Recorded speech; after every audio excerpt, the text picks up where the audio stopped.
Challenge करके बोलता हूं कि तुम 20 प्रश्न से ज्यादा अध्यात्म पे कर ही नहीं सकते। बोले ऐसे कैसे बोल रहे हो, हम तो इतने इंटेलिजेंट लोग हैं। मैंने तुम्हारे पास ज्ञान ही नहीं है। मैंने कहा तुम भी मुझसे कह सकते हो कि क्वांटम मैकेनिक्स के अंदर जो फिजिक्स का एक हिस्सा है उस पर तुम 2 सवाल से ज्यादा नहीं कर सकते। बिल्कुल सही बात है, क्योंकि मुझे वो ज्ञान ही नहीं है। जैसी ज्ञान बढ़ता है प्रभु जी तो प्रश्न भी बढ़ते हैं। तो ऐसे आए थे तो कहां हो जाते हो। तो धृतराष्ट्र की हालत यही हुई। धृतराष्ट्र उठा नहीं, क्योंकि संदेश के रूप में ले लिया। उसका मोह खत्म नहीं हुआ। नष्टो मोह स्मृति लवा नहीं हुआ, लबदा नहीं हुआ। उसका नहीं हुआ करिष्ये वचनम तवा, मैं आपके वचन का पालन करूंगा। वो मोह में था और मोह में ही रह गया। तो इसलिए अब एक क्वालिटी और होनी पड़ेगी, ध्यान रखिए। संयमी, पहली 18वें अध्याय का 67 वाला श्लोक साहब का है। क्या होना चाहिए? संयमी, एकनिष्ठ, भक्ति में रत और भगवान कृष्ण से द्वेष नहीं करना चाहिए। जिसमें ये क्वालिफिकेशन होंगी, ये योग्यताएं होंगी, वही गीता को समझ सकता है। पर भी चिंता मत करिए, आप लोग यहां आए हो उसका मतलब श्रद्धा तो है। तो पहली चीज की जरूरत क्या होती है? श्रद्धा की। वो आप में है, जब भी तो आए हो प्रभु जी। अगर श्रद्धा नहीं होती तो क्यों बैठे होते हैं यहां? नहीं बैठते। तो इसलिए पहली क्वालिफिकेशन होती है श्रद्धा। जब श्रद्धा होती है तो क्या करते हो? साधु संग। क्या करते हो आप? श्रद्धा होती है तभी तो साधु संग कर रहे हो आप, इसीलिए तो कर रहे हो। तो ये क्वालिटी पहली होती है। तो इसलिए ये ध्यान रखिएगा। भगवत गीता में एक चीज और ध्यान रखिएगा। हम लोग क्या करते हैं जब गीता पढ़ते हैं, मैं कल क्या बताया था आपको, हम आपकी क्या बदलेंगे? सृष्टि बदलेंगे, दृष्टि बदलेंगे। हां, अर्जुन ने जब गीता सुनी तो वो क्षत्रिय से ब्राह्मण हो गया कि क्षत्रिय का क्षत्रिय रहा? बाहरी बदलाव नहीं आया। बदलाव कहां आया? अंदरूनी। तो गीता क्या लेके आएगी? अंदरूनी बदलाव लेके आएगी। जहां अंदरूनी बदलाव आया प्रभु जी, बाहर तो बदल ही गया। जहां दृष्टि बदली वहीं सब कुछ सही हो गया। तो अंदर के बदलाव की बात है गीता की। बाहर जीवन जैसा है वैसा चलता रहेगा प्रभु जी। बिजनेस करते हो, बिजनेस कर रहे हो, सर्विस कर रहे हो, सर्विस कर रहे हो। जैसे कि अर्जुन पहले भी क्षत्रिय था, गीता सुनने के बाद भी क्षत्रिय रहा प्रभु जी, है ना। परंतु अब उसका सोच बदल गई। अब उसका युद्ध की जो सोच थी वो पूरी की पूरी बदल गई। इसीलिए अब आता है कि भगवत गीता के अंदर 5 चीजें बताई गई हैं प्रभु जी। अब ध्यानपूर्वक सुनिएगा। भगवत गीता सारे वेदों में 5 विषयों पर चर्चा हुई है सिर्फ। अब ये विद्या के तौर पे आ गया प्रभु जी। अब ध्यानपूर्वक सुनते जाइए। 5 विषयों की चर्चा हुई है। पहला जीव, जीव का मतलब आत्मा, आत्मा की चर्चा। परमेश्वर भगवान, इसकी चर्चा हुई है। तीसरा प्रकृति, प्रकृति है ना प्रभु जी। चौथा काल, काल का मतलब समय। सबसे महत्वपूर्ण चीज क्या है प्रभु जी? काल है ना प्रभु जी। और 5वां कर्म, कार्य। इन 5 चीजों की भगवत गीता में चर्चा हुई है। क्योंकि भगवत गीता सारे वेदों का सार है, इसलिए इन्हीं 5 चीजों की चर्चा हुई है। आपकी जानकारी के लिए, कोई भी ज्ञान इन 5 चीजों से बाहर नहीं है। जीव का मतलब मैं कौन, प्रकृति का मतलब ये जगह क्या, भगवान का मतलब क्या, इन दोनों का मालिक कौन, और इनका आपस में तीनों में संबंध क्या, और काल कैसे काम कर रहा है, और 5वां क्या कि आपस में कर्म कैसे करने हैं। ये 5 चीजें याद कर लीजिएगा। पहला जीव, मैं, आत्मा। दूसरा भगवान, मालिक। तीसरा प्रकृति, किसके मालिक, मेरे और प्रकृति के। चौथा काल, समय क्या कर रहा है, सब चीज को ले जा रहा है, खत्म कर रहा है। समय क्या कर रहा है प्रभु जी? बढ़ा रहा है, कम कर रहा है? हर चीज को कम करता है, ध्यान रखना। काल पे चर्चा करूंगा। और चौथा, 5वां क्या है? कर्म। कर्म का मतलब कार्य। ये 5 चीजों की चर्चा हुई है। इनमें 4 को सनातन बताया है और 1 को सनातन नहीं बताया। किसको सनातन नहीं बताया? कर्म को। कर्म सनातन नहीं है। बाकी चारों चीजें क्या है? आत्मा सनातन, भगवान सनातन, प्रकृति सनातन और काल भी सनातन। बहुत इंपॉर्टेंट चीज, ये सारा ज्ञान 3 विभागों में विभाजित वर्गों में विभाजित किया गया है। इसको कहते हैं संबंध ज्ञान, अभिधेय और प्रयोजन। संबंध का मतलब इन 5 का आपस में संबंध क्या है। अभिधेय का मतलब, प्रयोजन का मतलब क्या लक्ष्य है, और अभिधेय का मतलब इसको कैसे प्राप्त लक्ष्य को किया जाता है। ये 3 वर्गीकरण हो गया सारे ज्ञान का। आपस में संबंध क्या, लक्ष्य क्या, और उसको प्राप्त कैसे किया जाए। संबंध, प्रयोजन और अभिधेय, भेदन कैसे किया जाए, कैसे प्राप्त किया जाए, ये 3 चीजों के बारे में। अब प्रश्न उठता है कि भगवत गीता भी पहला श्लोक क्या है, किससे शुरू होती है भगवत गीता, है क्या, ये प्रश्न है।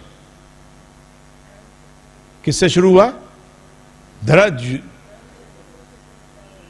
क्या हो रहा है मेरे और पांडु पुत्रों के बीच में, उसका मतलब भगवत गीता किससे शुरू हुई, जिज्ञासा। प्रश्न का मतलब जिज्ञासा से शुरू हुई। पृच्छामि त्वम, यही अर्जुन ने भी क्या करा है, पृच्छामि, प्रश्न किया कृष्ण भगवान से। और यही भगवान कह रहे हैं किससे, अर्जुन से, 4थे अध्याय के 34वें श्लोक में, तद विधि प्रणिपातेना परिप्रश्नेना। अर्जुन क्या कर, प्रश्न कर। प्रश्न से ज्ञान किस शब्द से निकला, ज्ञेय। ज्ञेय का मतलब जानना। जब जानने की इच्छा होगी तभी ज्ञान ले सकोगे। अब प्रश्न उठता है, बहुत ही इंपॉर्टेंट प्रश्न। अगर आपको इंजीनियरिंग करनी है, उदाहरण लीजिए, ध्यानपूर्वक सुनिएगा। अगर आपको इंजीनियरिंग करनी है या बच्चे को स्कूल में दाखला दिलाना है या कॉलेज में दिखाना है, तो ज्ञान लेने के लिए कौन सबसे आवश्यक है,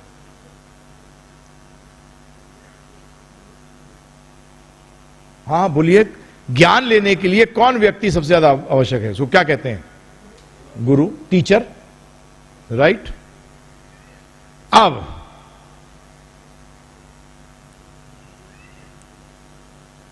भौतिक ज्ञान लेने के लिए गुरु की आवश्यकता है, तो आध्यात्मिक ज्ञान लेने के लिए किसकी आवश्यकता है, गुरु की। ध्यान रखिएगा, जहां ज्ञान शब्द आएगा वहां टीचर का आना अनिवार्य है। अब गुरु शब्द से घबराइएगा नहीं, क्योंकि गड़बड़ है, परंतु गड़बड़ होने से यह नहीं होता कि आप उसको छोड़ देते हैं। गड़बड़ को छोड़ते हैं, सही को रखते हैं। जैसे आंख में अगर मोतियाबिंद हो जाए, कैटरैक्ट हो जाए अगर आंख के अंदर, तो आप आंख को निकालते हैं कि मोतियाबिंद निकालते हैं, यह ध्यान रखिएगा। परंतु शब्द प्रमाण, मैंने शब्द प्रमाण में बात करी थी। शब्द प्रमाण किससे आता है, अधिकारी से। आप अधिकारी से सुनते हैं कि यह बात गलत है, यह बात सही है। इसी तरीके से आपको कोई भी ज्ञान लेने के लिए गुरु की, शिक्षक की आवश्यकता है। जब भी मुंडक उपनिषद में कहा गया है, तद विज्ञानार्थम स गुरुम एवाभिगच्छेत्, के दिव्य ज्ञान समझने के लिए मनुष्य को चाहिए कि परंपरागत प्रामाणिक गुरु के पास जाकर परम सत्य में स्थिर हो। किसके पास जाना पड़ेगा प्रभु जी, अब सिंपल लीजिए। भगवान ने भी गीता के अंदर, अभी मैंने 3रे अध्याय का जो 34वां श्लोक था, उसमें भगवान ने भी गीता में कहा है, तद विधि प्रणिपातेना परिप्रश्नेना सेवया उपदक्षन्ति ते ज्ञानम ज्ञानिनस् तत्त्वदर्शिनः, कि तुम गुरु के पास जाकर सत्य को जानने की प्रयास करो। कौन आज्ञा दे रहे हैं, भगवान श्री कृष्ण गीता के अंदर। उपनिषद का बता दिया, मुंडक उपनिषद के अंदर भी आया हुआ है। साथ में अगर आप भागवत को भी देखो, गुरु किसको धारण करना चाहिए, जिज्ञासु श्रिय उत्तमाम, जिसको उत्तम वस्तु प्राप्त करने की इच्छा हो वो ही गुरु के पास जाए और शिष्य बने। अगर आपको उत्तम वस्तु नहीं चाहिए ना प्रभु जी, तो कृपा कर मत जाइए गुरु के पास, टाइम वेस्ट मत करिए। भागवत में साफ कहा गया है, जिज्ञासु श्रेय उत्तमम, जिसको कि उत्तम वस्तु की इच्छा हो। अतएव जो व्यक्ति गंभीरता पूर्वक असली सुख की इच्छा रखता हो, उसे प्रामाणिक गुरु की खोज करनी चाहिए। और उसे ही प्रमाणिक गुरु मिलेगा। जो नहीं इच्छा करेगा उसको प्रमाणिक गुरु भी नहीं मिलता प्रभु जी, ये ध्यान रखिएगा। प्रमाणिक गुरु उसी को मिलता है जो कि इच्छा करता है, उसी को प्राप्त होता है। अब कई लोग बोलते हैं अरे क्या जरूरत है गुरु लेने की, तो प्रभु जी अपने ही मन से हम निष्कर्ष निकाल लेंगे, शास्त्र पढ़ लेंगे, जान जाएंगे, तो फिर भौतिक में क्यों नहीं कर लेते प्रभु जी? डॉक्टर पढ़ के बन जाएगा बगैर गुरु के? बनेगा प्रभु जी? अब ध्यानपूर्वक सुनिएगा, जितना ज्ञान सूक्ष्म होता जाता है उतनी सहायता की आवश्यकता बढ़ती जाती है। और भौतिक ज्ञान से सूक्ष्म ज्यादा कौन है? आध्यात्मिक ज्ञान। यह मैं पॉइंट बहुत इंपॉर्टेंट रेज कर रहा हूं आज, इसको कृपा करके ध्यानपूर्वक सुनिएगा प्रभु जी। अब मैं आपसे प्रश्न करने जा रहा हूं एक। जब आप बच्चे को एडमिशन कराने जाते हैं स्कूल के अंदर, तो पहली चीज क्या देखते हैं? बताइए जल्दी फटाफट। स्कूल बढ़िया, बढ़िया कैसे पता लगता है? ये पढ़ाई कैसी है? ठीक है, नहीं। आगे टीचर कैसे हैं? नहीं। तीसरा रिजल्ट्स कैसे हैं? नहीं। चौथा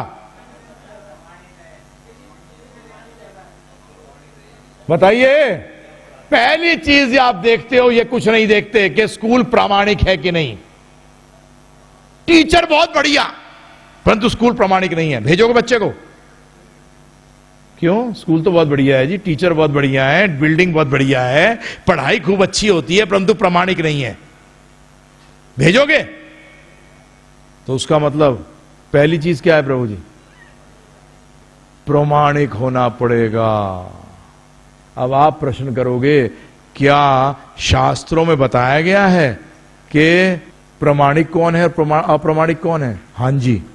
अब ध्यानपूर्वक सुनिए। हिंदुस्तान में एक तो बहुत बड़ी प्रॉब्लम यह है कि प्रभु जी मैं आपसे अगर पूछूं, ये मैं चर्चा कर रहा था, हमारे एक मंदिर के प्रेसिडेंट हैं, वो आईआईटी के पोस्ट ग्रेजुएट हैं, तो उनसे ये बात होती है, उन्होंने प्रभु जी बड़ी अजीब बात है। मैंने क्या भाई? बोलते हैं मैं किसी से पूछता हूं कि मेड्यूला ऑब्लंगेटा क्या होता है, तो बोलता है मैंने पढ़ा नहीं। मैं उससे पूछता हूं कि एक मैट्रिक्स सॉल्यूशन कैसे निकाली जाती है, तो बोलता है वो भी पढ़ा नहीं। परंतु जब मैं उससे भगवान की बात करता हूं तो टर करना शुरू कर देता है। तो मैं उससे पूछता हूं कहां पढ़ा तूने, विद्या कहां ग्रहण करी, किस स्कूल में गया था? नहीं जी कहीं गया नहीं था। अच्छा, तो फिर टर क्यों कर रहा है? भगवान के बारे में तुझे बोलने का किसने अधिकार दे दिया? अध्यात्म के बारे में आज किसी से भी आपसे बात करूं मैं ना, अध्यात्म के बारे में तो ऐसे शुरू हो जाते हो जैसे पता नहीं कहां के पंडित हो। कहां सीखे आप? कहां से आपने ज्ञान लिया? किताबें पढ़कर? किसकी शरण में गए थे? कौन से स्कूल की शरण में जाके आपने ज्ञान लिया? क्या जरूरत है जी? अंदर से निकलता है, अंदर से आध्यात्मिक ज्ञान अंदर से निकलता है। ये ज्यादातर लोग मुझे कहते हुए मिलते हैं, ज्यादातर बोलते हैं प्रभु जी। मैं एक बार हिमालय में गया हुआ था, तो ऐसी इच्छा थी कुछ पढ़ाई करूंगा, तो मैंने कहा अलग जाके बैठ जाऊं। तो वहां क्या हुआ, एक व्यक्ति था बहुत बड़ा, वो लेखक है प्रभु जी, बहुत बड़ा लेखक। तो वो भी बैठ गया आके, क्योंकि मैं रूम में जहां रह रहा था, वो भी साथ वाले रूम में था, तो बाहर बैठा हुआ था।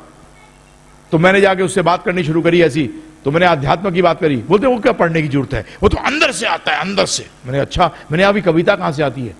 कविता भी लिखता था वो। बोलते अंदर से आती है, अंदर से। मैंने कहा अच्छा, मैंने कौन सी भाषा में लिखते हो? बोलते हिंदी में।